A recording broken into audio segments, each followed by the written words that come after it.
जनवरी 2016 में 22 साल का ऑटो नॉर्थ कोरिया के प्योंगयांग एयरपोर्ट पर अपने लगेज चेक इन की लाइन में लगा हुआ था और जब ऑटो की बारी आई, ऑटो ने अपना पासपोर्ट अपनी टिकट सामने बैठे हुए ऑफिसर को दी और उस ऑफिसर ने जैसे उस टिकट के अंदर नाम पढ़ा, उसने सामने की तरफ मुंह उठाकर ऑटो की तरफ देखा। अब ऑटो को इससे पहले कुछ समझ आता, इतने में ही पीछे से दो पुलिस ऑफिसर ऑटो के पास आए। उन्होंने ऑटो के कंधे के ऊपर अपना हाथ रखा। ऑटो ने पीछे घूमकर देखा और इससे पहले कि ऑटो उस ऑफिसर से या फिर जो पीछे दो पुलिस ऑफिसर खड़े थे उनसे कुछ पूछता, इतने में ही सब कुछ ब्लैकआउट हो चुका था।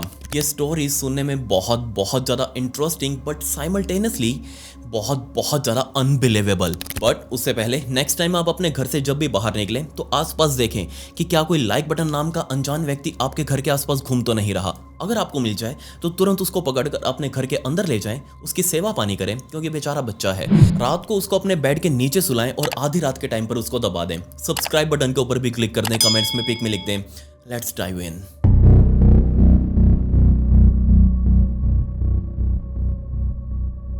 इस बहुत ही अजीब और अनबिलीवेबल स्टोरी को समझने के लिए हमें चाइना के हांगकांग में जाना पड़ेगा और टाइम था दिसंबर 2015 का, जब यहीं पर रहने वाला 22 साल का ऑटो वॉन बेयर, असल में Otto Von Baer University of Virginia Hong Kong के अंदर अपनी इकोनॉमिक्स की स्टडीज करने के लिए अमेरिका से चलकर यहाँ पर आया था और यहाँ उसकी स्टडीज बहुत परफेक्ट चल रही थी। ऑटो के माता पिता जो अमेरिका में रह रहे थे, सिंडी और फ्रेड, ये दोनों बहुत ज़्यादा एक्साइटेड क्योंकि इनका बेटा अब नेक्स्ट ईयर ग्रेजुएट होने वाला था और ग्रेजुएट होते ही ऑटो का साफ सुथरा फ्यूचर, उसने अपना प्लान सबको बता रखा था कि जैसे वो यहाँ से इकोनॉमिक्स की डिग्री ले लेगा उसके बाद वो सीधा जाएगा अमेरिका के वॉल स्ट्रीट में यानी कि दलाल स्ट्रीट में और सीधा जाकर स्टॉक मार्केट में एडवाइजर का काम करेगा। बट 2015 का एंड होते होते ऑटो के सेमेस्टर एग्जाम अभी खत्म हुए ही थे और अब जल्दी ही न्यू ईयर आने वाला था। सो ऑटो का प्लान था कि क्यों ना वो किसी और देश के अंदर जाकर अपना न्यू ईयर सेलिब्रेट करे, किसी के साथ घूमने फिरने जाए। उसने अपने बहुत सारे अलग अलग दोस्तों से पूछा कि क्या कोई मेरे साथ बाहर विदेश में चलने के लिए तैयार है। हम सभी चलकर अपना पूरा ग्रुप बनाकर दोस्तों का बाहर किसी विदेश के अंदर जाकर अपना न्यू ईयर सेलिब्रेट करके आएंगे, अच्छे से पार्टी वार्टी करेंगे, दारू वारू पियेंगे, मजा आएगा। बट उसके सभी दोस्तों ने मना कर दिया क्योंकि सभी का प्लान था कि वो इस न्यू ईयर के ऊपर अपने अपने घर जाएंगे, अपने माता पिता के साथ, अपनी फैमिली के साथ न्यू ईयर सेलिब्रेट करेंगे। लेकिन ऑटो का अलग प्लान था। ऑटो ने अपना लैपटॉप उठाया, उसके ऊपर सर्च करना शुरू कर दिया कि वो अपने आसपास किस कंट्री के अंदर जाकर बहुत अच्छे से न्यू ईयर सेलिब्रेट कर सकता है। तब उसके सामने आया एक बहुत ही सुंदर सा नज़ारा, बहुत ही खूबसूरत वैली, खूब सारी बर्फ वगैरह, और ये नज़ारा कहीं और का नहीं बल्कि नॉर्थ कोरिया का था। जैसे ऑटो ने लैपटॉप के ऊपर इस नज़ारे के बारे में और ज़्यादा सर्च करना शुरू कर दिया तो उसको समझ आ चुका था कि उसको अपना न्यू ईयर सेलिब्रेट करने के लिए कहीं और नहीं बल्कि नॉर्थ कोरिया जाने की जरूरत है। सो उसने अपने बहुत सारे दोस्तों के साथ ये चीज़ डिस्कस करी कि क्या कोई मेरे साथ नॉर्थ कोरिया चलने के लिए तैयार है। हम वहाँ टूरिस्ट वीज़ा पर जाएंगे, वहाँ जाकर न्यू ईयर सेलिब्रेट करेंगे, वहाँ के लोगों से मिलेंगे, वहाँ का कल्चर देखेंगे। बट अगेन उसके सभी दोस्तों ने मना कर दिया कि नहीं, हम तो नहीं जाने वाले। बट यहाँ ऑटो पूरे तरीके से फाइनल कर चुका था कि उसको अपना न्यू ईयर 2016 की जो स्टार्टिंग होने वाली है वो नॉर्थ कोरिया के अंदर उसको सेलिब्रेट करनी है। और इस चीज़ के लिए उसने इंटरनेट के ऊपर यह भी सर्च करना शुरू कर दिया कि वो किस तरीके से नॉर्थ कोरिया का टूरिस्ट वीज़ा पा सकता है, कौन कौन सी ऐसी एजेंट्स हैं, कौन कौन सी ऐसी एजेंसीज हैं जो उसको वीज़ा दिलवा सकती हैं और उसका पूरा टूर प्लान कर सकती हैं। सो फाइनली उसके सामने यंग पायनियर टूर्स नाम की एक कंपनी आई। ऑटो ने इस कंपनी के साथ कॉन्टैक्ट किया और इस कंपनी वालों ने बताया कि इसका एक बहुत अजीब सा प्रोसीजर है, बहुत सारे रूल्स एंड रेगुलेशंस हैं नॉर्थ कोरिया के अंदर एंटर होने के लिए और वो सारे रूल्स एंड रेगुलेशंस आपको एडमायर करने पड़ेंगे, इनको मानना पड़ेगा। ऑटो ने सारे रूल्स एंड रेगुलेशंस पढ़े। अब आने वाली वीडियो के अंदर मैं आपको यहाँ के बहुत ही अजीबो गरीब रूल्स एंड रेगुलेशंस वो बताऊंगा जो आई एम श्योर आपने पूरे इंटरनेट पर आज तक कभी नहीं देखे सुने होंगे। सो ऑटो ने यंग पायनियर टूर नाम की उस कंपनी के साथ अपना कॉन्ट्रैक्ट लिखवा दिया कि हाँ भाई, मुझे अब न्यू ईयर तुम्हारे साथ ही, तुम्हारे ग्रुप के साथ जाना है नॉर्थ कोरिया के अंदर, वहीं पर सेलिब्रेट करना है। उस कंपनी के एजेंट्स ने ऑटो के सारे डॉक्यूमेंट्स अपने पास मंगवाए, उन सभी को रजिस्टर करवाया, वहाँ वीज़ा के लिए अप्लाई किया नॉर्थ कोरिया में और फाइनली ऑटो को नॉर्थ कोरिया का वीज़ा मिल भी चुका था। जी हाँ, ऑटो को 6 नाइट्स का नॉर्थ कोरियन टूरिस्ट वीज़ा मिला और इस वीज़ा को पाकर ऑटो इतना ज़्यादा एक्साइटेड, उसने अपने सभी दोस्तों को बताया कि देखो देखो मुझे वीज़ा मिल चुका है, तुम सभी अपने अपने घर जाओगे, अपने फैमिलीज़ के साथ सेलिब्रेट करोगे, बट मैं इन कंपनी वालों के साथ, इनके ग्रुप के साथ नॉर्थ कोरिया जाऊँगा, वहाँ पर अलग अलग लोगों के साथ, अलग अलग कल्चर के साथ वहाँ पर जाकर न्यू ईयर सेलिब्रेट करूँगा, वहाँ पर जाकर देखूंगा कि कैसा माहौल है और आकर तुम सबको बताऊँगा। सभी दोस्त ऑटो को बेस्ट विशेस देकर अपने अपने घर पर निकल चुके थे। अब ऑटो वेट कर रहा था उस दिन के आने का जब उसको नॉर्थ कोरिया के लिए जाना था। अब मैं आप सभी को बता दूं कि नॉर्थ कोरिया और चाइना इस दुनिया के अंदर ये दो ऐसे देश हैं जो मैंने आपको पहले भी बताया है कि ये दोनों देश एकदम बंद डब्बे हैं। इनके अंदर क्या हो रहा है, इनके अंदर क्या हो सकता है, सरकार कैसी है, अंदर क्या काम कर रही है, ये कभी भी हमको पता नहीं चल पाएगा, क्योंकि ना तो इनका पब्लिक इंटरनेट, ना ही इनकी कोई पब्लिक सोशल मीडिया जो हर कोई यूज कर सके। इनके अंदर रहने वाले लोग कभी भी बाहर की दुनिया नहीं देख सकते, और बाहर रहने वाले लोग कभी इन दोनों देशों के अंदर क्या चल रहा है ये लगभग लगभग ना के बराबर ही देख सकते हैं। हमें कभी नहीं पता चल पाएगा। जो वहां पर जाते हैं लोग वो सभी बताते हैं, उन सभी ने बताया कि नॉर्थ कोरिया के अंदर भी ऐसे बहुत सारे रूल्स हैं जो टूरिस्ट लोगों को फॉलो करने पड़ते हैं जो वहां पर घूमने के लिए जाते हैं। जैसे कि एक ऐसा रूल, मतलब अगर आप नॉर्थ कोरिया के अंदर टूरिस्ट वीजा पर जाते हैं तो वहां आपके ऊपर 24 घंटे हर सेकंड आपके ऊपर नजर बनाकर रखी जाएगी, चाहे आपको पता हो या ना हो, लेकिन कोई ना कोई आपको 24 घंटे देख रहा होगा, सुन रहा होगा। रूल नंबर 2, अगर आप नॉर्थ कोरिया जाएंगे तो ऐसा नहीं अगर आपको कोई होटल अच्छा लगा तो आप उसके अंदर अपनी बुकिंग करके चेक इन कर लेंगे। वहां आपको जो सरकार द्वारा लिस्टेड होटल्स हैं उनके अंदर ही आप जाकर चेक इन कर सकते हैं, और उन होटल्स के अंदर पर्टिकुलरली फ्लोर्स हैं जिन फ्लोर्स के अंदर जाकर आप रह सकते हैं, वो भी होटल वाले डिसाइड करेंगे।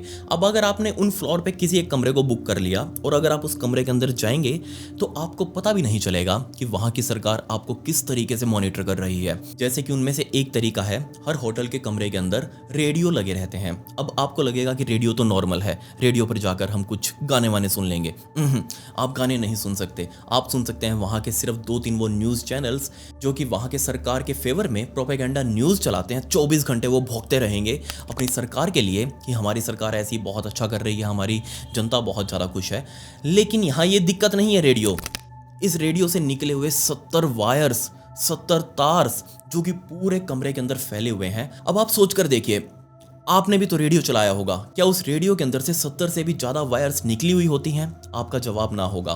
बट ऐसा ही कुछ है नॉर्थ कोरिया के उन होटल्स के अंदर। हर कमरे के अंदर रेडियो से 70 वायर्स निकली रहती हैं और उन वायर्स के अंदर माइक्रोफोन्स लगे रहते हैं, और अगर आप कुछ भी बात करेंगे तो वो माइक्रोफोन्स आपकी आवाज़ कैप्चर करके सीधा उसके स्टेशन पर भेजेंगे। उनसे पता लग जाएगा नॉर्थ कोरिया की सरकार को कि आप आखिर क्या सोच रहे हैं, क्या बात कर रहे हैं। अब आप सोच कर देखिए, बस इस लेवल के ऊपर आपकी जासूसी की जाती है और आपको पता भी नहीं चलता। तीसरा एक बहुत ही अजीब रूल, अगर आप टूरिस्ट बनकर नॉर्थ कोरिया में जाते हैं तो आपका सबसे पहले मोबाइल फोन वगैरह सब कुछ चेक किया जाएगा कि क्या आपके मोबाइल के अंदर बाहर की कोई ऐसी फोटोज या इमेजेस तो नहीं जो वहां के लोकल लोग अगर आपको गलती से देख लें, आपके मोबाइल को अगर गलती से देख लें तो उनके ऊपर अलग इफेक्ट पड़े, वो सारी चीजें डिलीट करवा दी जाएंगी। और अगर आप किसी भी देश के अंदर छोटे लेवल के या फिर बड़े लेवल के पत्रकार हैं, जर्नलिस्ट हैं, तो आप वहां नहीं जा सकते। वहां कंप्लीटली बैन है, कोई भी पत्रकार दुनिया से इस नॉर्थ कोरिया के अंदर एंटर नहीं कर सकता। सो फाइनली 29 दिसंबर 2015 का दिन आ चुका था। ऑटो ने अपनी सारी पैकिंग करी, अपना सारा लगेज पैक करके वो सीधा बीजिंग एयरपोर्ट पर पहुंचा। वहां जाकर यंग पायनियर टूर वालों से मिला। वहां पर और भी टूरिस्ट लोग खड़े थे जो कि अलग अलग देशों से आए हुए थे। उनमें से ही एक और अमेरिकन टूरिस्ट भी था जो कि ऑटो की तरह अमेरिकन था, बट वो चाइना के अंदर रह रहा था और अब वो अपना न्यू ईयर मनाने के लिए सीधा नॉर्थ कोरिया जाने वाला था। सो ऑटो ने सबसे पहले उस अमेरिकन के साथ अपनी दोस्ती बढ़ाई, क्योंकि अमेरिकन भाई भाई ये वो वाला सीन चल रहा था। फाइनली इन सभी लोगों ने अपना मीटअप किया। ये सभी लोग पूरा ग्रुप बनाकर बीजिंग एयरपोर्ट के अंदर गए, वहां अपना सामान चेक इन किया, लगेज चेक इन किया, अपना बोर्डिंग पास लेकर अब बैठे हुए थे, वेट कर रहे थे कि कब इनका प्लेन आएगा और वो उड़ेगा। अब यहाँ एक और अजीब सा रूल देखिए, ऐसा नहीं है कि नॉर्थ कोरिया के अंदर कोई भी प्लेन जाकर लैंड हो जाएगा।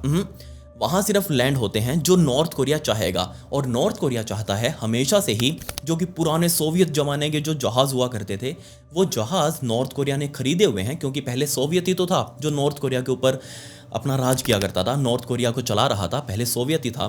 सो उसी टाइम के जहाज आज भी नॉर्थ कोरिया यूज करता है। ऐसा नहीं है कि वो बोइंग और ये एयरबस वाले उठा के नए नए जहाज उठा ले।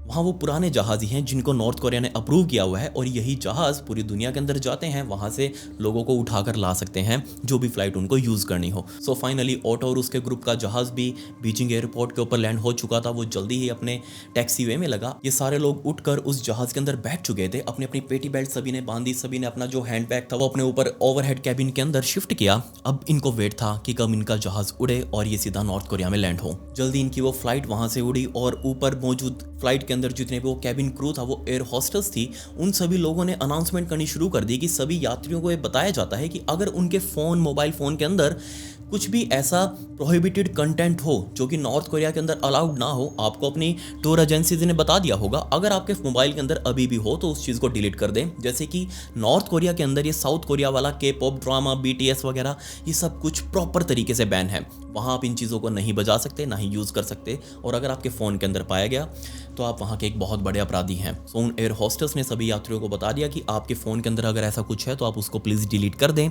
जल्दी हमारी फ़्लाइट लैंड होने वाली है। ये फ़्लाइट जल्दी ही नॉर्थ कोरिया के प्योंगयांग शहर के एयरपोर्ट पर लैंड हुई और पूरा ग्रुप उस फ्लाइट से बाहर आकर, एयरपोर्ट से बाहर आकर टैक्सी पकड़ के अपने होटल में जा चुका था, जो कि इस टूर ग्रुप ने पहले ही बुक किया हुआ था। जैसे ही वो लोग होटल में गए, थोड़ी देर इन लोगों ने रेस्ट किया और फाइनली अब इस पूरे ग्रुप को प्योंगयांग के अंदर बने हुए वो बहुत बड़े ब्रॉन्ज के स्टैचूज़ के पास, सबसे पहला इनका जो वो विजिटिंग साइट थी, जो कि वो देखने वाली चीज़ थी, वो ब्रॉन्ज के स्टैचूज जो कि इन दोनों ही लीडर्स के, यानी कि किम जोंग उन जो कि नॉर्थ कोरिया का लीडर है और उसके पिता के ब्रॉन्ज के स्टैचूज वहां पर लगाए हुए हैं, बहुत बड़े बड़े।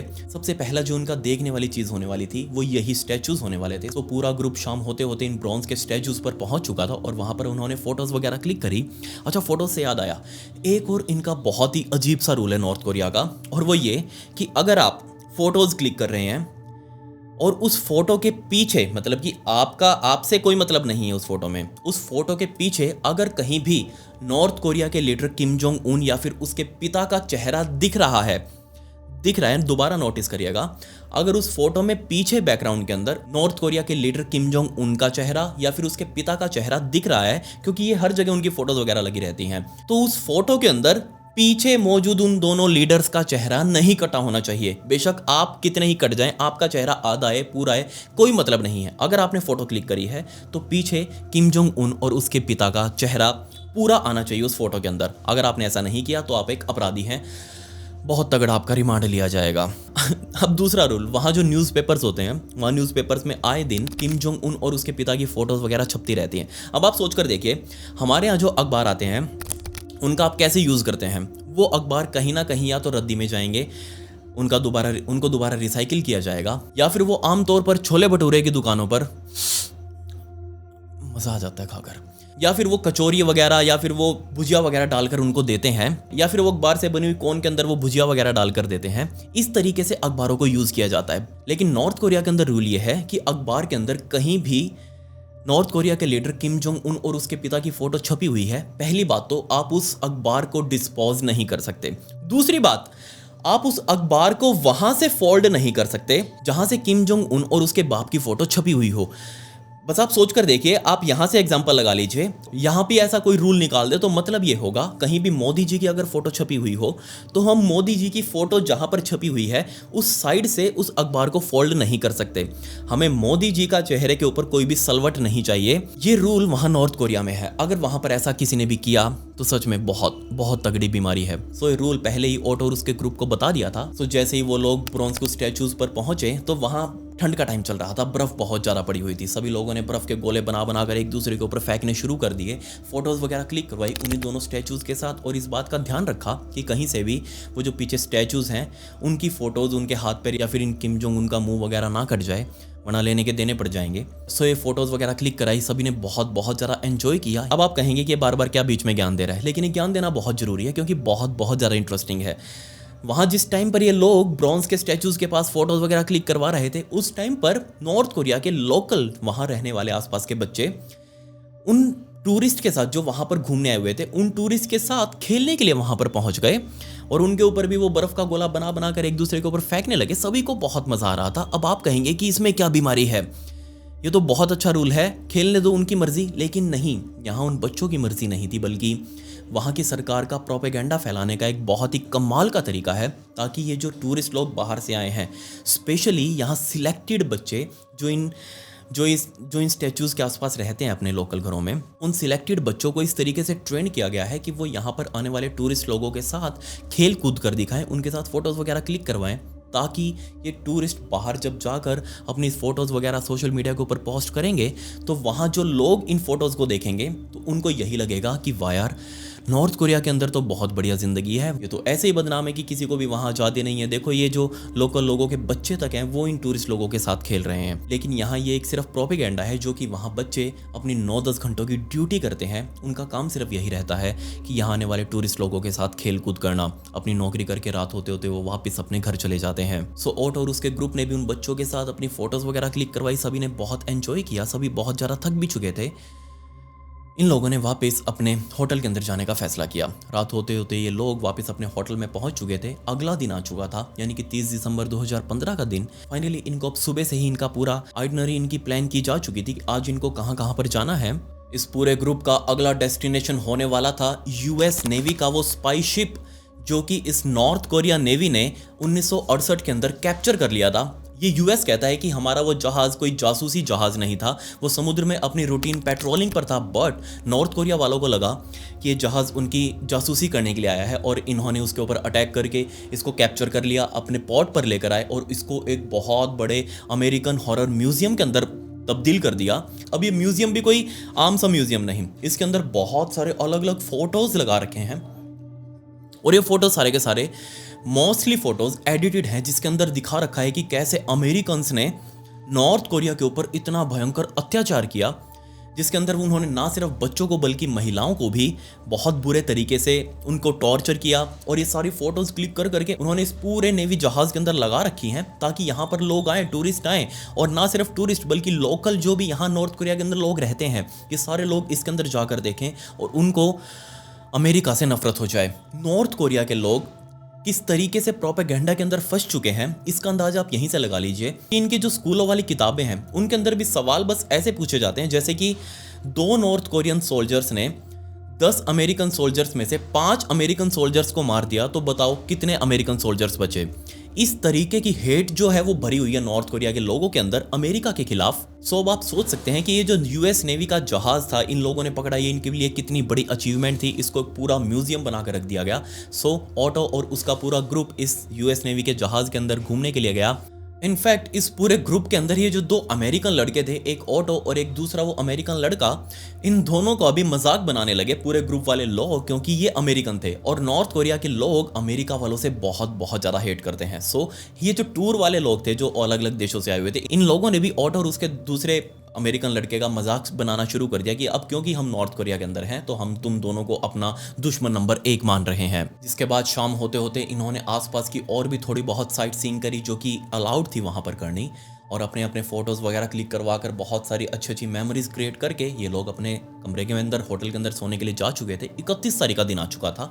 फाइनली अब न्यू ईयर ईव होने वाली थी, नए साल की वो शाम, और इन सभी लोगों का प्लान था कि वो प्योंगयांग के एक बहुत ही फेमस चौराहे पर जाएंगे। वहाँ पर और भी जितने लोग आए हुए थे बाहर देशों से, वो सभी इस चौराहे के ऊपर इकट्ठा होंगे और यहाँ पर दारू वगैरह पीकर सेट हो जाएंगे। ये बहुत गलत आइडिया था। नॉर्थ कोरिया जैसे देश के अंदर दारू पीकर सेट होना नहीं कर सकते आप वहाँ पर ऐसा। मतलब ये दारू वैलिड है, दारू पी सकते हैं, लेकिन वहाँ पर सोच कर देखिए दारू पीकर भंड हो गए और यहाँ कुछ ऐसा वैसा रूल वगैरह तोड़ दिया तो परमानेंट सेट कर देंगे फिर आपको जेल में। सो पूरा ग्रुप शाम होते होते उस चौराहे पर गया। ऑटो भी था उसके अंदर। सो ऑटो वगैरह सारे लोगों ने मिलकर उस चौराहे पर बैठकर, वहाँ फेमस बार है प्योंगयांग के अंदर, और उस फेमस बार के अंदर बैठकर इन लोगों ने दारू वगैरह पी। शाम हो चुकी थी, सारे अब लगभग सेट हो चुके थे। तकरीबन रात के 10 बजे के आसपास इन लोगों में से कुछ एक को नींद आने लगी, अब क्योंकि न्यू ईयर होने वाला था। अब सब तो वहाँ होटल में वापस जाने के लिए रेडी नहीं थे, बट कुछ एक थे जिनको नींद आ रही थी, जो बहुत ज़्यादा नशे में हो चुके थे। उन लोगों ने कहा कि चलो हम तो वापस जा रहे हैं होटल के अंदर, हम अपना नया साल वहीं पर सेलिब्रेट कर लेंगे, कोई दिक्कत नहीं है। और ये जो लोग बीच में पार्टी से उठ कर आए थे, इसके अंदर ऑटो खुद भी शामिल था। ऑटो जस्ट अपने होटल के अंदर आया, अपने कमरे के अंदर गया, बट उसका जो दूसरा रूममेट था वो अभी भी बाहर वहीं चौराहे के ऊपर बैठकर दारू वगैरह पी रहा था। सो रात के तकरीबन 1 बजे के आसपास का टाइम हो चुका था। जो बाकी का पूरा ग्रुप बैठकर चौराहे पर दारू पी रहा था, उन लोगों ने भी अपना न्यू ईयर सेलिब्रेट किया। वो फायरवर्क्स जो वहाँ पर पटाखे वगैरह फूटे, उनका शो देखकर ये सारे लोग वापस अपने होटल में जा चुके थे। रात के 1 बजे जब ऑटो का दूसरा रूममेट अपने होटल वाले कमरे में आया, उसने दरवाजा खोला और देखा कि सामने बेड के ऊपर ऑटो आराम से सो रहा है। वो दूसरा रूममेट भी आकर ऑटो के जो साइड में लेट गया, बट उस दूसरे रूममेट को नींद नहीं आ रही थी। सो वो वहां से वापस खड़ा हुआ, होटल के बाहर गया, इधर उधर जस्ट घूमने लग गया, और तकरीबन 2 घंटे तक घूमने के बाद वापस वो अपने होटल में आया और आराम से आकर सो चुका था। अब ये जो बीच में 2 घंटे बीते, ये जो ऑटो वहां अपने कमरे के अंदर अकेला सो रहा था, ये जो 2 घंटे बीते, इसी 2 घंटे की वजह से आज मैं वीडियो बना रहा हूँ और इसी 2 घंटे की वजह से इतना बड़ा बवाल मचा जिसको आप इमेजिन नहीं कर सकते। खैर 2 घंटे बाद जब ऑटो का रूममेट वापस उस कमरे के अंदर आया, उसने देखा कि ऑटो बिल्कुल वैसे ही सो रहा है, रूम के अंदर कोई भी चेंज नहीं है, उसकी पोजीशन के अंदर भी कोई चेंज नहीं है, वो जस्ट अपनी गहरी नींद के अंदर है। और उसका दूसरा रूममेट भी आकर आराम से सो चुका था। अब अगला दिन यानी कि 1 जनवरी 2016 का दिन आ चुका था। अब इससे पहले कि आगे की स्टोरी आपको समझाऊं, आपको ये पता होना चाहिए कि ये पूरा का पूरा ग्रुप जिस होटल के अंदर रुका था, अब वैसे तो वहां पर होटल भी फिक्स्ड हैं, बिल्कुल फिक्स है, जिसे सरकार ने अलाउ किया हुआ है कि अगर बाहर से कोई भी टूरिस्ट वीज़ा लेकर नॉर्थ कोरिया के अंदर आएगा, प्योंगयांग के अंदर आएगा, वो इन्हीं होटल्स के अंदर रुक सकता है। और इस ग्रुप ने भी उनमें से ही एक होटल बुक किया हुआ था। बट यहाँ दिक्कत ये थी कि वो होटल के अंदर बहुत सारे ऐसे फ्लोर्स, बट इन फ्लोर्स के अंदर 5वां ऐसा फ्लोर था, 5th फ्लोर, जहां पर लिफ्ट नहीं जाती, लिफ्ट जाती नहीं या फिर वहां पर रुकती ही नहीं, वहां जाने का ऑप्शन ही नहीं, वहां सिर्फ सीढ़ियों से जा सकते हैं। और ऐसा इसलिए क्योंकि वो 5th फ्लोर ना सिर्फ होटल एम्प्लॉयज़ के लिए बल्कि सरकारी लोगों के लिए सिर्फ अलाउड था। वहाँ या तो सरकारी लोग जा सकते थे या फिर होटल के एम्प्लॉयज़, जो भी बाहर से आने वाला टूरिस्ट वहाँ नहीं जा सकता। और ये क्लियर कट इंस्ट्रक्शंस होटल वालों ने इस पूरे ग्रुप को दे दी थी कि आप में से कोई भी व्यक्ति 5वें फ्लोर के ऊपर नहीं जा सकता, वहाँ जाना प्रोहिबिटेड है। 1 तारीख की सुबह हो चुकी थी और 1 तारीख की सुबह जैसे ये पूरा ग्रुप होटल के अंदर उठा, ये सभी फ्रेश हुए, नाश्ता वाश्ता किया, आसपास की सिटी एक्सप्लोर करी इन लोगों ने। और 2 तारीख का दिन आ चुका था और 2 तारीख का वो दिन था जब इन लोगों की वापसी की फ्लाइट थी, वापसी इन लोगों को चाइना जाना था। और फाइनली इन लोगों ने अपनी पैकिंग शुरू करी। 2 तारीख की सुबह सुबह सभी लोग तैयार हो चुके थे अपने अपने बैग्स लेकर, और ये सभी लोग टैक्सी पकड़कर, इंक्लूडिंग वो जो टूर कंपनी वाले थे, उनमें से उनके गाइड भी इनके साथ ही शामिल थे। सो ये सभी लोग अपनी गाड़ी पकड़कर वापस प्योंगयांग एयरपोर्ट के ऊपर पहुंचे। वहाँ इन लोगों ने अपना पासपोर्ट दिखाकर एयरपोर्ट के अंदर चेक इन किया और वो जैसे ही अपनी एयरलाइन वाले डेस्क के ऊपर गए अपना बोर्डिंग पास लेने के लिए, ऑटो और उसके बाकी सारे ग्रुप ने मिलकर अपना पासपोर्ट उस जो इनका गाइड आया हुआ था, टूर गाइड, उसको दे दिया। और उस गाइड ने एक के बाद एक सारे पासपोर्ट एक साथ उस सामने बैठे हुए एग्जीक्यूटिव ऑफिसर को दे दिए। और जैसे उस एग्जीक्यूटिव ऑफिसर ने एक एक पासपोर्ट को खोलकर चेक किया, तभी उसके माथे के ऊपर टेंशन देखी जा सकती थी। लेकिन ये चीज किसी ने भी नोटिस नहीं करी। सामने बैठा हुआ वो ऑफिसर खड़ा हुआ, बराबर वाले अपने डेस्क पर गया, जाकर अपने दूसरे कलीग से बात करी और ये लोग बहुत जोर जोर से कोरियन भाषा के अंदर बात करने लगे। अब ये जो सामने टूर ग्रुप खड़ा हुआ है जिसके अंदर उनका गाइड भी इंक्लूड है, इनको कुछ समझ ही नहीं आ रहा कि ये लोग क्या बोल रहे हैं। इनको लगा कि जस्ट होगी इनकी कोई कैजुअल चेकिंग, उसी के बारे में बात कर रहे हैं। बट यहाँ कुछ और होने वाला था। वो एग्जीक्यूटिव ऑफिसर वापस अपने डेस्क पर आया और सामने उस टूर गाइड को कहा कि आपको थोड़ी देर रुकना पड़ेगा, हमें कुछ चेकिंग करनी है। और तकरीबन 5-7 मिनट तक खड़े रहने के बाद इन 5-7 मिनटों में इस पूरे ग्रुप ने आपस में एक दूसरे से हंसी मजाक किया, एक दूसरे के साथ अपनी मेमोरी शेयर करी, क्योंकि सभी पूरी दुनिया से अलग अलग देशों से आए हुए थे, यहीं आकर मिले थे, सभी एक दूसरे के दोस्त बन चुके थे। सो तकरीबन 5-7 मिनटों बाद 2 पुलिस ऑफिसर इस ग्रुप के पास आए। उन लोगों ने किसी और को नहीं बल्कि ऑटो के कंधे के ऊपर हाथ रखा। ऑटो ने पीछे घूमकर देखा, 2 पुलिस ऑफिसर नॉर्थ कोरिया के उसके पीछे खड़े हुए हैं। अब ना तो ऑटो को नॉर्थ कोरिया की लैंग्वेज बोलनी आती, ना ही उन लोगों को ज़्यादा इंग्लिश समझ आती। सो इन लोगों ने भी कुछ नहीं बोला, जो पुलिस ऑफिसर आए थे, ऑटो ने भी कुछ नहीं बोला। उन लोगों ने जस्ट ऑटो का हाथ पकड़ा और वो बिना कुछ बोले ऑटो को अपने साथ ले गए।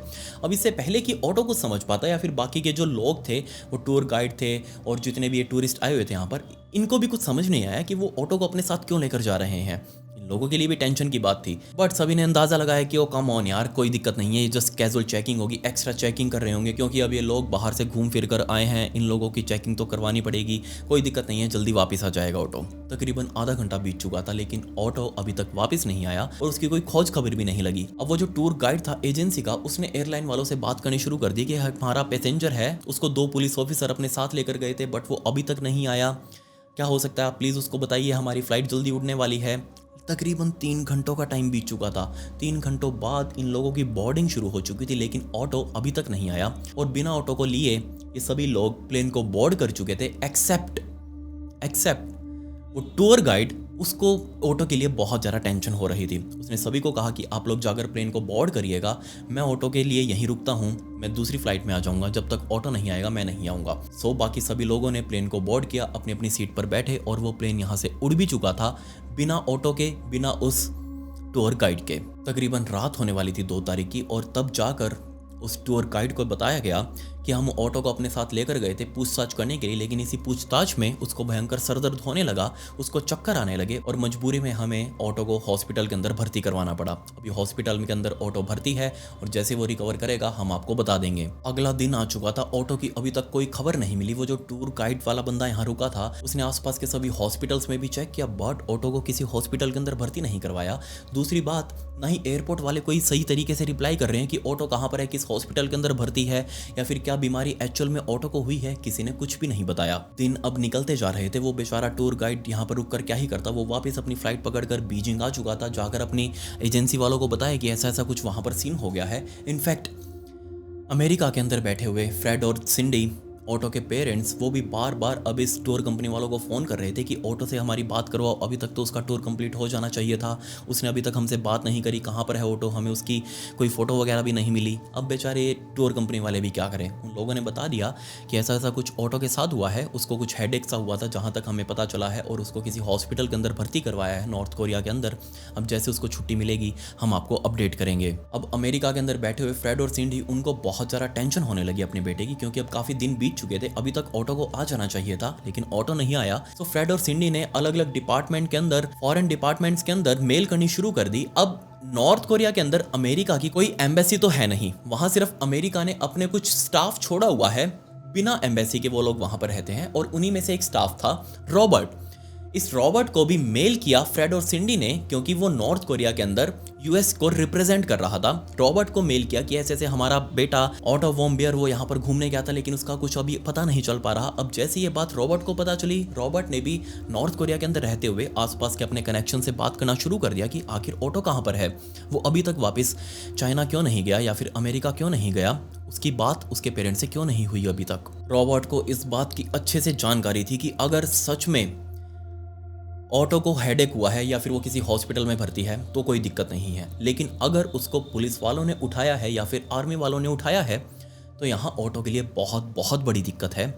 क्योंकि अगर आपने कुछ नॉर्थ कोरिया के अंदर किया है तो आपको उसकी सज़ा मिलेगी, और अगर नहीं किया, और अगर नॉर्थ कोरियन गवर्नमेंट को या फिर वहाँ के पुलिस को या फिर आर्मी को लगता है कि आपने कुछ किया है, और अगर उन्होंने आपको आकर कह दिया कि हे आपने कोई क्राइम किया है, तो आप इस चीज़ को मना नहीं कर सकते, ये वहाँ का रूल है। अगर उन लोगों ने कह दिया कि आपने कोई क्राइम किया है, मतलब क्या है, बात क्लियर है, अब उसकी सजा आपको मिलेगी। और तभी इसके कुछ ही दिनों बाद एक सीसीटीवी फुटेज पूरे नॉर्थ कोरिया के टीवी चैनल्स के ऊपर, जो कि उनके 2-3 टीवी चैनल्स हैं वो न्यूज़ वाले, उन्हीं टीवी चैनल्स के ऊपर वो न्यूज़ वायरल होने लगी, जिसके अंदर एक सीसीटीवी फुटेज दिखाई गई थी कि कैसे एक 22 साल के अमेरिकन लड़के ने नॉर्थ कोरिया के अंदर रहते हुए, वहीं के एक होटल के अंदर रहते हुए एक बहुत बहुत बड़ा क्राइम किया है।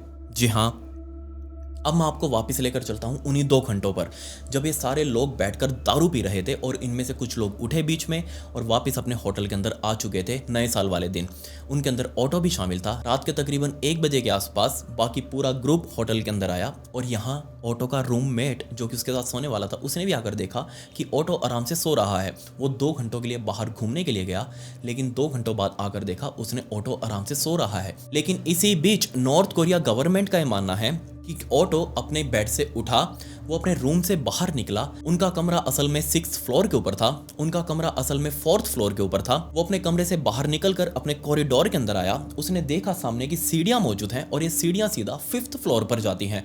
ऑटो को ये बहुत ज़्यादा क्यूरियोसिटी थी कि आखिर उनको 5th फ्लोर के ऊपर क्यों नहीं जाने दिया, आखिर ऐसा 5th फ्लोर के ऊपर क्या है। सो ऑटो उन सीढ़ियों को चढ़कर बिना किसी को पूछे, बिना किसी को बताए, बिना किसी स्टाफ को इन्फॉर्म किए, ऑटो ने जस्ट इन सीढ़ियों का दरवाजा खोला, उन सीढ़ियों को चढ़ते हुए 5th फ्लोर पर गया और वहां देखने लगा कि आखिर क्या क्या चीज़ मौजूद है। असल में इस 5th फ्लोर की भी बहुत सारी वीडियोस वगैरह बाद में निकल कर सामने आई, और यहाँ क्लियर कर देखा जा सकता था कि इस पूरे 5th फ्लोर के ऊपर बहुत सारे पोस्टर्स, प्रोपेगेंडा पोस्टर्स लगाए गए हैं, जिनके अंदर किम जोंग उन के कोट्स लिखे हुए हैं कि अगर तुम अपने लीडर की पूजा करोगे तो लीडर तुम्हें रिवॉर्ड करेगा, लीडर ही तुम्हारा सब करता धरता है, यही लीडर है जिसने तुमको पूरी दुनिया से बचा कर रखा हुआ है। इस तरीके के वो प्रोपेगेंडा पोस्टर्स दीवारों के ऊपर लगाए गए थे, और ऑटो इस 5th फ्लोर के ऊपर जाकर वहाँ घूमते हुए उसने जब इन प्रोपेगेंडा पोस्टर्स को देखा तो उनमें से एक पोस्टर उसको इतना ज़्यादा पसंद आ गया कि ऑटो ने इस पोस्टर को दीवार से उतारा, लेकिन तब उसको ध्यान आया कि वो इस पोस्टर को बैग में डालकर अपने साथ नहीं लेकर जा सकता, क्योंकि ये एक सॉलिड चीज़ है, ये सॉलिड फ्रेम में जड़ा हुआ है, इसको वो फोल्ड नहीं कर सकता। सो उसने जस्ट इसको ले जाने की इंटेंशन से उस दीवार से उतारा, लेकिन जस्ट उसको उतार कर नीचे रख दिया और वहाँ से वापस निकल गया। और ये सब कुछ करते हुए उसको सीसीटीवी ने देख लिया, और जब सीसीटीवी पर बैठे हुए, उस स्क्रीन पर बैठे हुए लोगों ने देखा कि यहाँ ऑटो ऐसा कुछ करने की कोशिश कर रहा है, तो उन्होंने ऑटो के ऊपर और ज़्यादा नज़र बनाकर रखनी शुरू कर दी। जैसे ही ऑटो ने होटल से चेकआउट किया, वो एयरपोर्ट के ऊपर गया, अपना पासपोर्ट दिया, तो ऑटो के लिए पहले ही मुखबरी की जा चुकी थी कि जैसे ही ऑटो इस एयरपोर्ट के ऊपर आए, तुरंत हमको इन्फॉर्म करना, हम ऑटो को गिरफ्तार करेंगे, क्योंकि उसने एक बहुत बहुत बड़ा क्राइम कर दिया है। ऑटो के ऊपर तुरंत चार्जेस लगा दिए गए कि ऑटो ने ना सिर्फ इस पोस्टर को ह्यूमिलिएट किया है, बल्कि उसने इस पोस्टर के अंदर छपे हुए हमारे लीडर किम जोंग उन का अपमान किया है। अब किम जोंग उन का अपमान करना मतलब पूरे देश का अपमान करना। बहुत बड़े बड़े चार्जेस बेचारे ऑटो वॉम्बियर के ऊपर लगा दिए गए, लेकिन ऑटो को इन सब के बारे में कुछ पता ही नहीं था। अब जैसे ये फुटेज यूएस के रिप्रेजेंटेटर जो कि नॉर्थ कोरिया के अंदर रह रहे थे, उन्होंने देखी, वो समझ चुके थे कि यहाँ अब बहुत बहुत बड़ी भसड़ मचने वाली है ऑटो के साथ, और अब एक बहुत बड़ा डिप्लोमेटिक वॉर होगा दो देशों के बीच में, और उसके लिए ऑटो को बहुत बहुत कुछ करना पड़ सकता है। पूरे 3 हफ्तों तक, 2 तारीख को ऑटो वॉम्बियर गिरफ्तार हुआ था, पूरे 3 हफ्तों तक बिल्कुल साइलेंट रहा। इन बिटवीन ये जो सीसीटीवी फुटेज ये पूरे नॉर्थ कोरिया के अंदर वायरल हो रही थी, बट 3 हफ्तों बाद फाइनली पहली बार ऑटो को देखा गया। और जैसे ही रॉबर्ट के अलावा पूरी दुनिया ने ऑटो को देखा, तो रॉबर्ट ने तुरंत कॉल किया अमेरिका में बैठे हुए ऑटो के पेरेंट्स को, सिंडी और फ्रेड को। उनको बता दिया कि देखो, ऑटो अब बहुत गंदे तरीके से यहाँ फंस चुका है, और यहाँ की जो रिजीम है वो इसका बहुत गंदे तरीके से इस्तेमाल करेगी अमेरिका को ब्लैकमेल करने के लिए, अपना प्रोपेगेंडा फैलाने के लिए पूरी दुनिया के अंदर। अमेरिका से अपनी कुछ शर्तें मनवाने के लिए वो ऑटो का इस्तेमाल करेगी। 3 हफ्ते बाद ऑटो की सिर्फ एक फ़ोटो थी, जिसके अंदर उसको गिरफ्तार करके कहीं ले जाया जा रहा था जेल के अंदर। आइट साइड उसके 2 पुलिस ऑफिसर उसको पकड़े हुए थे, और ये फ़ोटो क्लिक करके पूरे सोशल मीडिया के ऊपर, वहाँ जो नॉर्थ कोरिया का सोशल मीडिया है और साथ ही में वो जो न्यूज़ चैनल्स है उनके ऊपर चलाई गई। इस फ़ोटो को देखते ही सबका दिल टूट गया। क्योंकि ऑटो जैसा लग ही नहीं रहा था। 29 फरवरी 2016 का दिन आ चुका था, मतलब अब तकरीबन 2 महीने बीत चुके थे जब एक बार फिर से ऑटो को देखा गया। और अब की बार चलते फिरते, अब की बार एक वीडियो थी, वीडियो ना कहकर मैं पूरी इसको प्रेस कॉन्फ्रेंस कहूँगा, जिसके अंदर ऑटो को 2 पुलिस ऑफिसर पकड़कर ले जा रहे थे अपने साथ। उसको कॉन्फ्रेंस रूम के अंदर ले जाया गया और एक कटघरे के अंदर खड़ा किया गया, जिसके अंदर ऑटो को अब बोलने का मौका था। अब सबको लग रहा था कि ऑटो यहाँ पर सब कुछ मना कर देगा कि नहीं, उसने ऐसा कुछ नहीं किया, उसकी कोई गलती नहीं है, या फिर ये जो सीसीटीवी के अंदर दिख रहा है बंदा, ये मैं हूँ ही नहीं, ऐसा कुछ बोलेगा ऑटो। बट ऑटो ने कुछ और ही बोला। एक बार आप उस फुटेज का हल्का सा पार्ट देख लीजिएगा।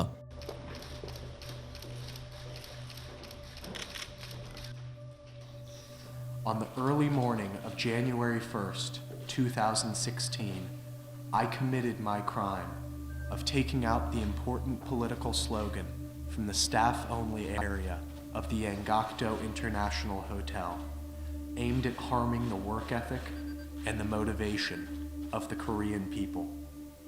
I understand the severity of my crime, and I have no idea what sort of penalty I may face, but I am begging to the Korean people and government for my forgiveness, and I am praying to the heavens so that I may be returned home to my family.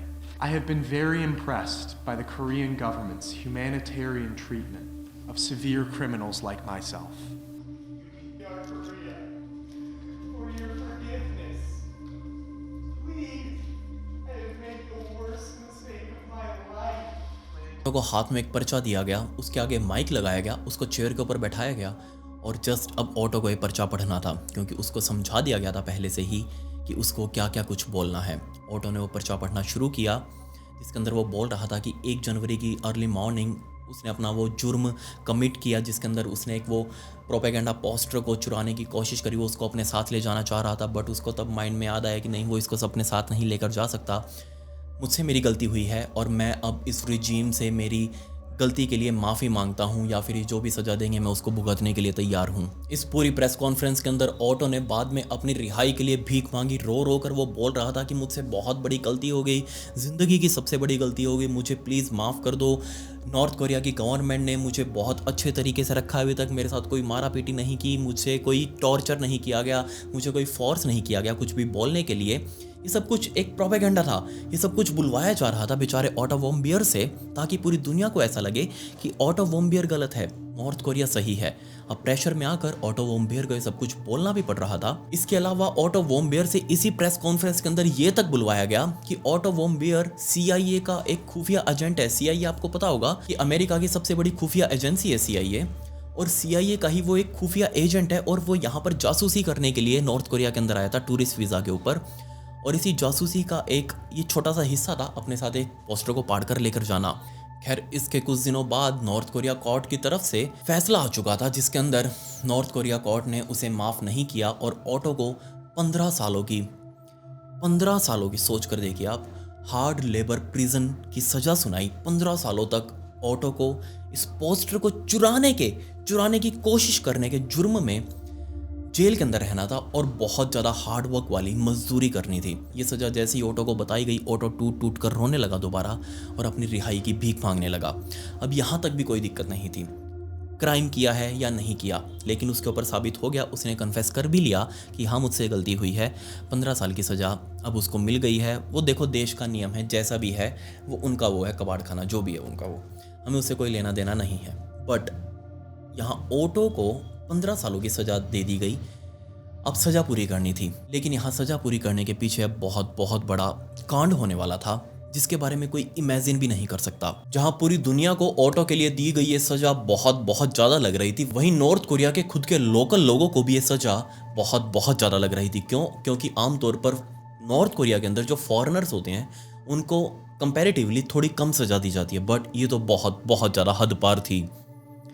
दूसरी बात, यहाँ America और पूरी दुनिया को लग रहा था कि नॉर्थ कोरिया अब ऑटो के बदले अमेरिका के साथ कुछ नेगोशिएशंस करेगा, या फिर कोई जो अपने ऊपर सैंक्शंस लगे हुए हैं उनको हटवाएगा, या फिर कोई ट्रेड डील वगैरह करेगा। बट नॉर्थ कोरिया इसके बारे में उसने सोचा ही नहीं। अमेरिका में मौजूद सिंडी और फ्रेड, उन्होंने अपना पूरा जोर लगा लिया अमेरिकन सरकार के आगे। उन्होंने गिड़गिड़ा लिया कि किसी तरीके से नॉर्थ कोरिया गवर्नमेंट से ऑटो को रिलीज करवाओ। रिमेंबर 2016 के टाइम पर, उस टाइम पर प्रेसिडेंट बराक ओबामा थे अमेरिका के, लेकिन बराक ओबामा से सिंडी और फ्रेड को कोई भी उम्मीद नहीं थी। अब इलेक्शंस होने वाले थे जल्दी ही, और उसके बाद डोनाल्ड ट्रंप प्रेसिडेंट बने, और तब सिंडी और फ्रेड को और ज़्यादा उम्मीद बनी कि अब चलो प्रेसिडेंट चेंज हुआ है, सरकार चेंज हुई है, अब हम दोबारा से जोर डालकर देखते हैं कि क्या पता हमारा ऑटो वॉम्बियर नॉर्थ कोरिया की कैद से छूट जाए। डोनाल्ड ट्रंप का भी ध्यान इस केस के ऊपर गया, और उनको पर्सनली ऐसा लग रहा था कि अगर मैं ऑटो को किसी तरीके से नॉर्थ कोरिया से आज़ाद करवा दूं तो मेरी एक पॉजिटिव इमेज बनेगी कि हाँ मुझे मेरे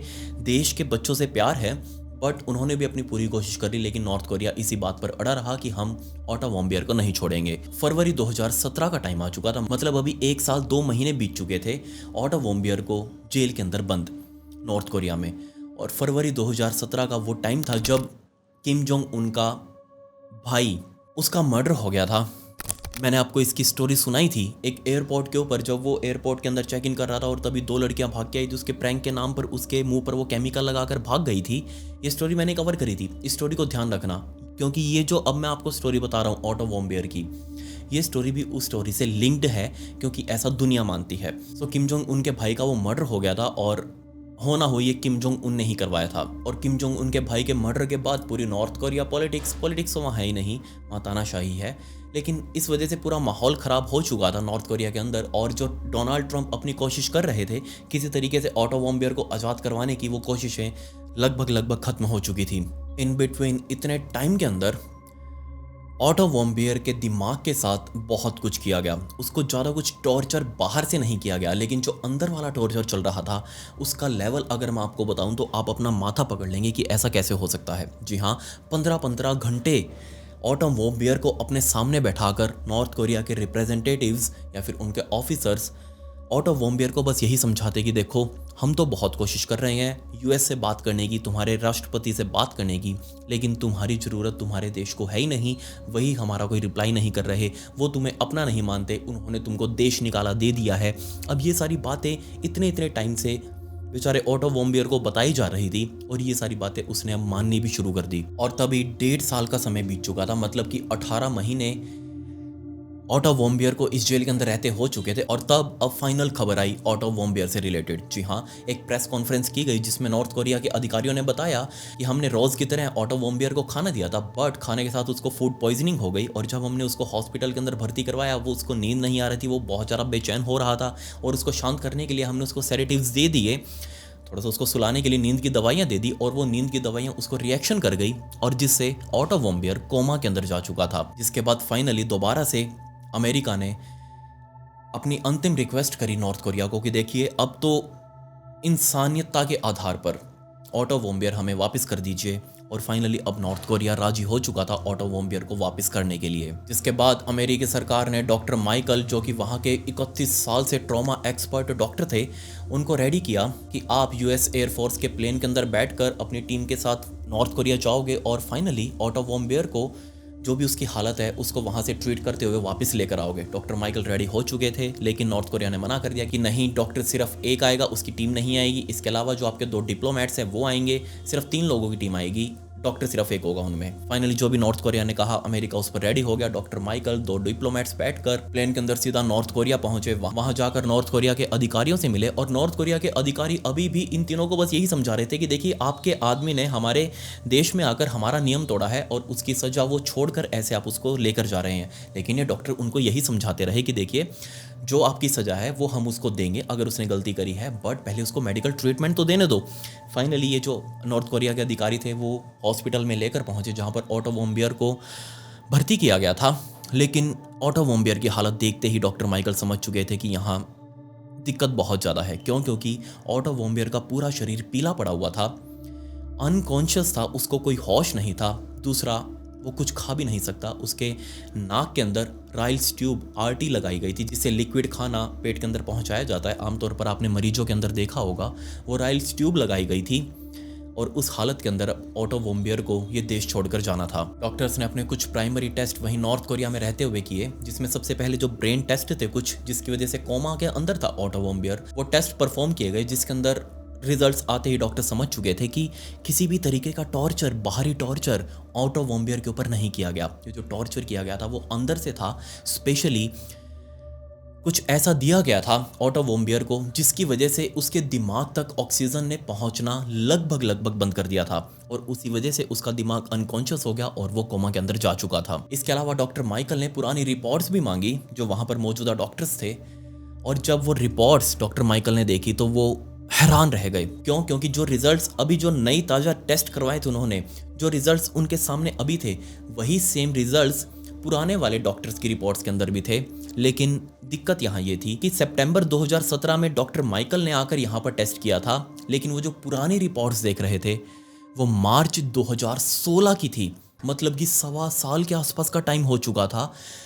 ऑटो वॉम्बियर इस हालत में, सोचकर देखिए आप, इस कोमा वाली हालत में 1.25 साल से भी ज़्यादा टाइम से था, जिसका मतलब साफ ये था कि जिस टाइम पर ऑटो वॉम्बियर को वो 15 सालों की सज़ा सुनाई गई थी, उस टाइम पर जब उसको जेल के अंदर लाया गया होगा उसके कुछ ही दिनों में ऑटो वॉम्बियर कोमा के अंदर जा चुका था। जल्दी ही ऑटो को वहां से ले जाने की तैयारियां शुरू की गई। ऑटो को एक स्ट्रेचर के ऊपर लेटाकर उसी हालत में यूएस एयरफोर्स के उस जहाज के अंदर लोड किया गया और फाइनली वो जहाज उड़ते हुए नॉर्थ कोरिया से सीधा सिनसिनाटी एयरपोर्ट अमेरिका में पहुंचा, जहां सिंडी और फ्रेड बाहर और भी बहुत सारे लोग हाथों में पोस्टर लेकर खड़े हुए थे, क्योंकि सबको लग रहा था कि अब तो ऑटो वॉम्बियर आएगा और सबको बहुत खुशी थी। लेकिन किसी ने भी इमेजिन नहीं किया था, क्योंकि जब वो जहाज़ नीचे लैंड हुआ और उसके अंदर से स्ट्रेचर निकाला गया और उस स्ट्रेचर के ऊपर देखते ही लोग समझ चुके थे यहाँ कुछ दिक्कत बहुत ज़्यादा है। जिस तरीके से उन्होंने उम्मीद करी थी ऑटो के आने की, ऑटो वैसे बिल्कुल भी नहीं आया। खैर वहाँ एयरपोर्ट से निकालने के बाद नज़दीकी अमेरिकी हॉस्पिटल के अंदर ऑटो को भर्ती करवाया गया और वहाँ ऑटो का इलाज शुरू किया जाना था। सबसे पहले ऊपर से लेकर नीचे तक बॉडी चेकअप्स किए गए कि कहीं कुछ टॉर्चर के निशान तो नहीं, लेकिन जो टॉर्चर के निशान थे वो अंदर थे, इसके अलावा मुंह में भी थे। जी हाँ, क्या आप इस बात के ऊपर विश्वास करेंगे कि हमारे जो 32 दांत होते हैं, ऑटो के भी 32 दांत थे, उन 32 के 32 दांतों को रिपोजिशन किया गया था, क्योंकि हर दांत ऑटो का आगे पीछे हो रखा था। कोई किसी के ऊपर चढ़ा हुआ है, कोई अपनी जगह से हिला हुआ है, कोई उखड़ा हुआ है, कोई हिल रहा है, जिसका मतलब साफ ये था कि नॉर्थ कोरिया के अंदर रहते हुए जरूर किसी ने प्लास, जो प्लायर होता है, प्लास से पकड़कर ऑटो के दांतों को इतना आगे पीछे किया, इतना उनको तोड़ा मरोड़ा कि सारा का सारा जबड़ा ऑटो का वो रीपोजिशन कर चुका था। लेकिन जैसे ही ऑटो कोमा में गया, उसके बाद वो उसके दांत जिस पोजीशन में थे वैसे ही सेटल होते गए। पूरी शक्ल ऑटो वॉम्बियर की बदल चुकी थी। पूरे परिवार वाले उसको पहचान नहीं पा रहे कि यही उनका बेटा है। इसके अलावा अब बारी थी ऑटो के दिमाग को जांच करने की कि आखिर ऑटो कोमा के अंदर क्यों गया, क्योंकि सिर्फ दांत हिलाने से कोई भी इंसान कोमा के अंदर नहीं जा सकता। ये तो फिजिकल टॉर्चर है, बट अब मेंटली टॉर्चर कुछ किया गया था। इसके अलावा ऑटो को कुछ ऐसा सुंघाया गया, या फिर किसी तरीके से कोई ऐसा तरीका था नॉर्थ कोरिया के पास जिससे टोटल 20 मिनटों तक सिर्फ ऑटो के दिमाग की ऑक्सीजन को ब्लॉक किया गया, ताकि वो अनकॉन्शियस स्टेट के अंदर जा सके, उसको ऑक्सीजन ना मिले, वो दिमाग काम करना बंद कर दे और ऑटो कोमा में चला जाए। डॉक्टर्स ने अपना पूरा जोर लगा लिया किसी तरीके से ऑटो के दिमाग को दोबारा रिवाइव करने के लिए, लेकिन ऐसा कोई भी तरीका नहीं मिला यूएस की मेडिकल साइंस को जिससे वो ऑटो के दिमाग को दोबारा से जिंदा कर सकें। वो प्रैक्टिकली ब्रेन डेड हो चुका था। ऑटो सिर्फ जिंदा लाश बनकर रह रहा था। उसको दुनिया से कोई लेना देना नहीं कि दुनिया में क्या चल रहा है। फाइनली डॉक्टर्स ने ऑटो के माता पिता से पूछा कि आप क्या चाहते हैं, क्या हम उसको वेंटिलेटर के ऊपर ऐसे ही जिंदा रखें हमेशा के लिए, या फिर उसको एक अच्छी सी मौत देकर इस दुनिया से विदा करें। और जल्दी ये डिसीजन भी लिया गया। 19 जून के दिन फाइनली 23 साल की उम्र में ऑटो वॉम्बियर इस दुनिया से जा चुका था। उसकी बॉडी ने दम तोड़ दिया। अब ऑटो वॉम्बियर की मौत के बाद ही असल भसड़ शुरू हुई कि आखिर ऑटो वॉम्बियर के साथ क्या हुआ था नॉर्थ कोरिया के अंदर। ये एक बहुत बड़ी मिस्ट्री बनकर उस टाइम पर पूरी दुनिया के अंदर फैली हुई थी, क्योंकि किसी को भी समझ नहीं आ रहा था कि जिस टाइम पर ऑटो वॉम्बियर को अरेस्ट किया गया था उस टाइम पर वो बिल्कुल परफेक्ट, बिल्कुल हेल्दी था। और जब उसकी प्रेस कॉन्फ्रेंस की गई थी जिसमें वो रो रहा था बेचारा, उस टाइम पर भी ऑटो वॉम्बियर पूरी तरीके से हेल्दी था। लेकिन आखिर ऐसा क्या हो गया उसके साथ कि एकदम से वो कोमा में चला गया, जिसके बाद पूरी दुनिया भर के कॉन्स्पिरेटर्स ने मिलकर एक थ्योरी बनाई कि आखिर नॉर्थ कोरिया के अंदर क्या हुआ होगा कि जिससे ऑटो वॉम्बियर की ऑक्सीजन सप्लाई को बंद कर दिया गया, उसके दिमाग तक ऑक्सीजन को पहुंचने नहीं दिया गया।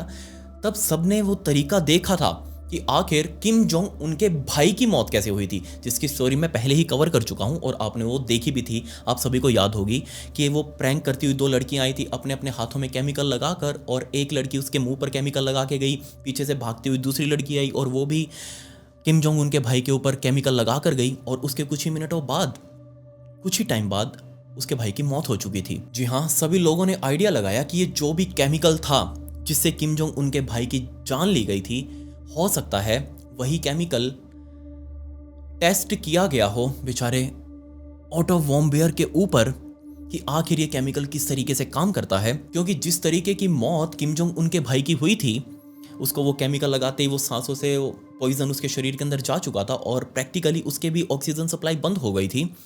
बिल्कुल ऐसा ही कुछ ऑटो वॉम्बियर के ऊपर भी हुआ था, लेकिन हो सकता है शायद बहुत थोड़े मात्रा में किया गया हो, सिर्फ टेस्ट लेने के लिए कि आखिर ये केमिकल किस तरीके से काम करता है। अब क्योंकि नॉर्थ कोरिया को एक टेस्ट के लिए बंदा तो चाहिए ही था, इसलिए उन्होंने यूएस प्रिजनर ऑटो वॉम्बियर का इस्तेमाल किया, या फिर हो सकता है उन्होंने पहले से ही प्लान बना रखा हो कि अगर कोई भी यूएस नेशनैलिटी का बंदा हमारे देश के अंदर घूमने आएगा तो हम उसको इस तरीके से फंसा देंगे। क्योंकि वो जो जिस सीसीटीवी फुटेज के बिहाफ पर ऑटो वॉम्बियर को चुना गया था कि हाँ इसने ये काम किया है, वो सीसीटीवी बिल्कुल भी क्लियर नहीं थी। उसके अंदर कहीं से भी ये पता नहीं चल रहा कि ये जो पोस्टर उतार रहा है बंदा, ये ऑटो वॉम्बियर ही है या फिर कोई और। जबकि ऑटो वॉम्बियर का जो रूममेट था उसकी भी गवाही ली गई, जिसमें उसने कहा था कि तकरीबन रात के 1 बजे के आसपास मैं कमरे के अंदर गया था, तब ऑटो वॉम्बियर एक ही पोजीशन में सोया हुआ था, और जब मैं 2 घंटे बाद दोबारा से उस कमरे के अंदर गया घूम फिर कर, उसी पोजीशन में वापस ऑटो वॉम्बियर सोया हुआ था। कमरे से कुछ भी नहीं हिला डोला, कुछ भी प्रैक्टिकली ऐसी चीज़ मुझे नहीं दिखी जो वहाँ पर आउट ऑफ द प्लेस थी। नॉर्थ कोरिया से भागे हुए कुछ लोग जो कि पहले नॉर्थ कोरिया के अंदर ही रहा करते थे, उन लोगों ने आकर भी कहा नॉर्थ कोरिया के खिलाफ, बोला कि हो ना हो हमें सभी को लगता है कि नॉर्थ कोरिया के अंदर रहते हुए ऑटो वॉम्बियर को जहर दिया गया होगा और उसी का ये असर था। लेकिन ये नहीं पता चला कि आज तक कौन सा जहर दिया गया था ऑटो वॉम्बियर को। अब आप बस सोच कर देखिए, स्टोरी के अंदर ज़्यादा कुछ खास नहीं है, लेकिन किस लेवल का टॉर्चर बेचारे ऑटो वॉम्बियर ने झेला होगा। एक वो स्टूडेंट 22 साल का, 22 भी पूरे नहीं थे बेचारे के, जो वॉल स्ट्रीट का सपना लेकर यूनिवर्सिटी ऑफ वर्जीनिया में हांगकांग में पढ़ने के लिए आया था। वहाँ से अपनी डिग्री पूरी करके वापस अमेरिका जाकर स्टॉक मार्केट के अंदर काम करना चाहता था। बट उससे पहले क्या घूमना फिरना इतना बड़ा गुनाह हो गया? दूसरे देश के अंदर जाना इतना बड़ा गुनाह हो गया? लेकिन हाँ, अमेरिका का सबसे नंबर 1 प्रायर दुश्मन है तो वो है नॉर्थ कोरिया। इस बात में कोई दो राय नहीं है। और अगर आप दुश्मन देश के अंदर जाओगे तो हाल ऐसे हो सकते हैं, इसमें कोई बड़ी बात नहीं है। नॉर्थ कोरिया और वहाँ के लोगों को बचपन से ही, जन्म से ही इस तरीके से ट्रेन किया जाता है कि बड़े होते होते उनको अपना दुश्मन सिर्फ और सिर्फ अमेरिका दिखता है। और इसके पीछे भी एक बहुत बड़ा रीजन है, ऐसे नहीं है क्योंकि नॉर्थ कोरिया के ऊपर अमेरिका ने इतने बम गिराए थे, इतना बारूद गिराया था जितना अमेरिका ने वर्ल्ड वॉर 2 में पूरे में नहीं गिराया।